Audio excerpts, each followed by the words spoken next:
What is going on, everyone?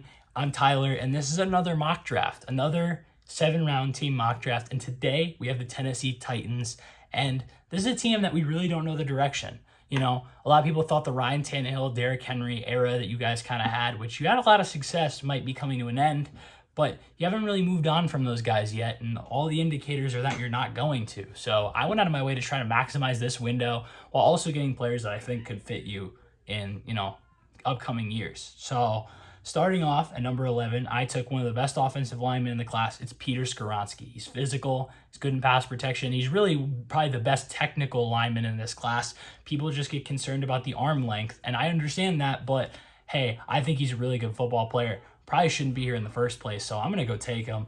Moving on to 41, I kept a Tennessee guy in state. I figured, hey, you've got Treylon Burks who can play as that underneath kind of Deebo Samuel type.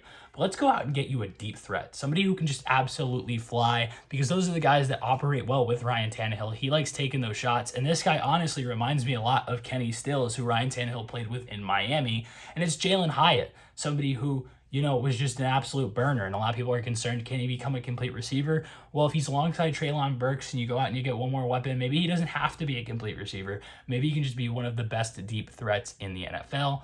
Either way, I think he's a good football player. Moving on, another good football player, somebody who can play on the interior of that offensive line. It's Joe Tippmann out of Wisconsin, somebody who, you're looking for to potentially play center for you, and just you always could use more offensive line depth. And hey, Tippmann was really good at Wisconsin and is somebody that I think could step in right away. I wanted to continue the offensive line pipeline. You guys have struggled over the years, and I want to give Derrick Henry and Ryan Tannehill as much help as they can get, because Henry, as much as he keeps killing it, he's not going to if you don't have offensive linemen for him to run behind. So at the very least, it's a depth piece. At the most, it could be a really good football player.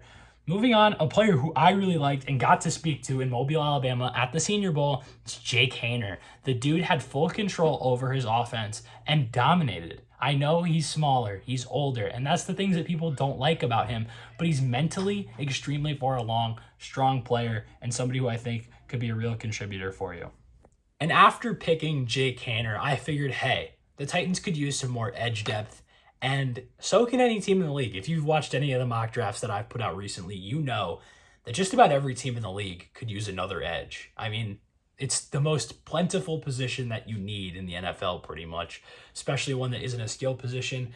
And with that pick, I took Pittsburgh's own Habakkuk Baldonado, somebody who I feel can be, solid depth for you, if not a developmental piece. And that's really what you're looking for at pick 186. And I think it's that simple. Go out and you get another edge. And with the last pick, I figured, hey, you've got your fullback tight end type in Chigakonkwo, who, hey, I am a huge fan of Chigakonkwo. But let's go out and let's get you a normal tight end, just somebody who, if at the very worst it's an extra body, at the best maybe it's somebody who plays some good snaps for you. It's Payne Durham out of Purdue, somebody we got to see down in Mobile, Alabama while we were at the Senior Bowl. And I think Payne Durham has the potential to be a pretty good football player, somebody who's more of just an in-the-box kind of normal tight end. But there's always room for that on a football team, so I think that that's a good fit. This was obviously a shorter mock, but I still hope that you guys enjoyed. Tennessee should be fun. Let me know what you think of this mock if you're a Titans fan, or if you're a fan of any team, because I'm always down to hear some criticism and hear what you guys think is going to happen on draft night, which is certainly going to be a fun experience. We have a ton of content coming your way to Weeball on just about any platform, so make sure to like, comment, and subscribe for more. Comment your rating of this mock draft, and I will see you guys in the next one. Peace.